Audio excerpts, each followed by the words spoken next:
Arsenal have just drawn 0-0 with Liverpool at the Emirates, in which has opened the door slightly for Manchester City.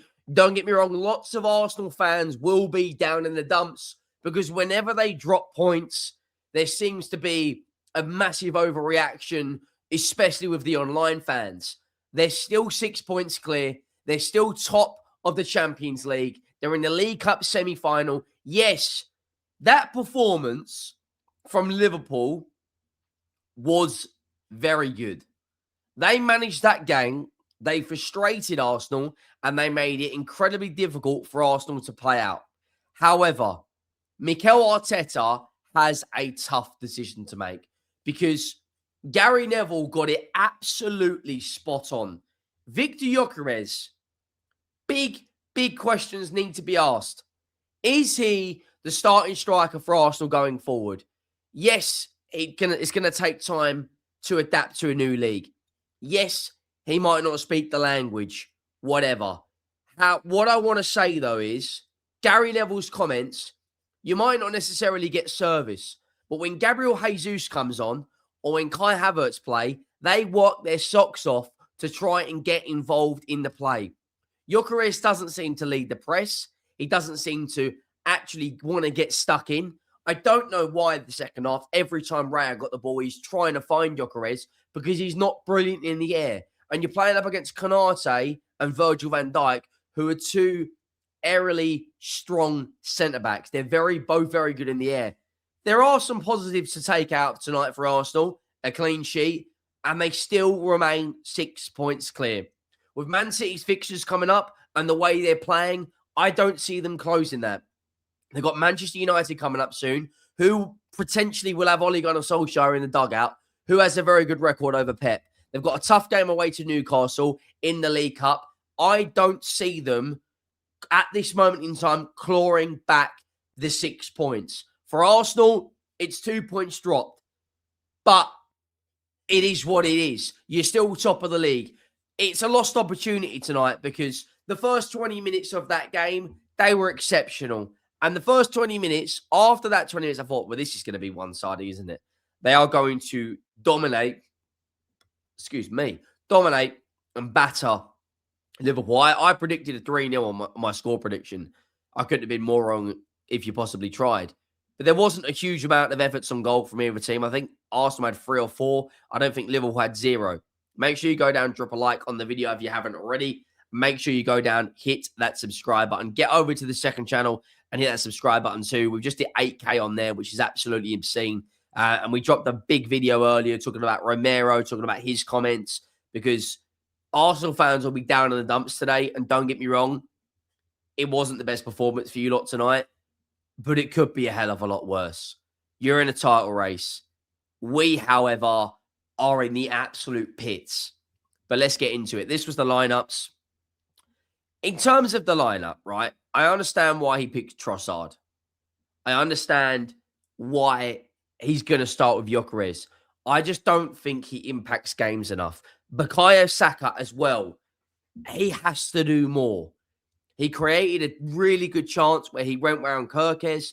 But other than that, like, Bukayo Saka's output this season hasn't been anywhere near what I thought it would be in terms of his actual goal contributions.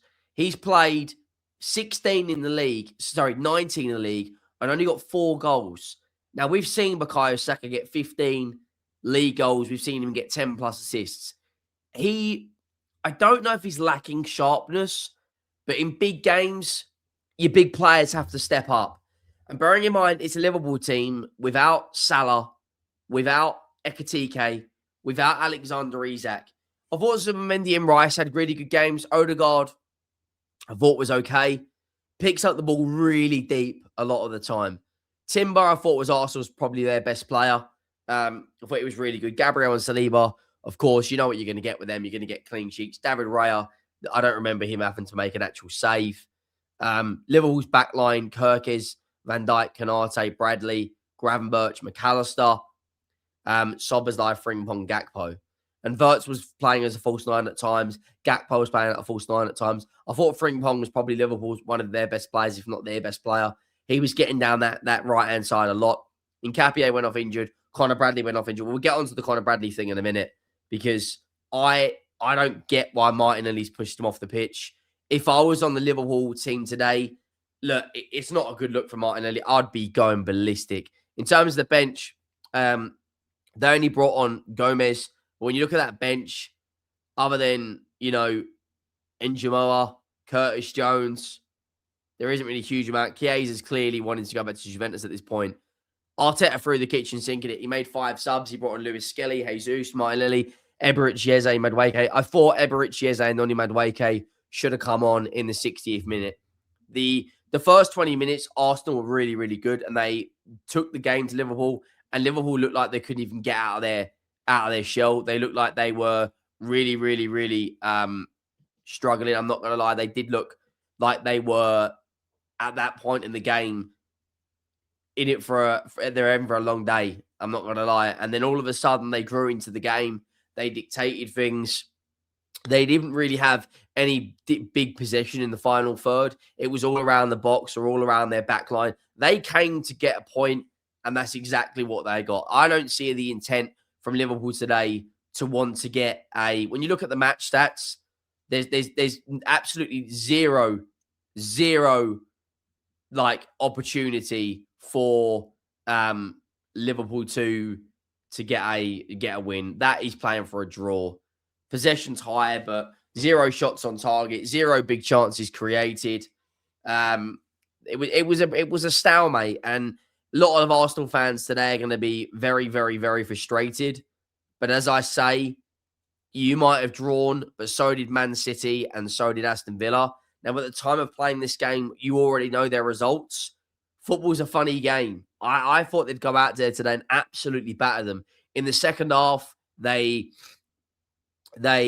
looked somewhat, I don't know if it was tired legs. I don't know if it was, I personally think it was a lack of urgency. But you're still where you are. You're still 6 points ahead. They should go and comfortably beat Nottingham Forest. They should comfortably beat Portsmouth. They've got 3 away games on the trot now against Portsmouth, Chelsea, and Forest.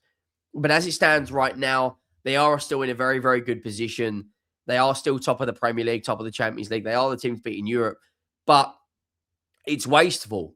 It is 100% wasteful. The amount of opportunities where Martinelli put a good ball in. I don't know why, Conor Bradley's gone off injured. I don't know, or injured on the sideline. I don't know why he tried to push him off. That's not a good look from him.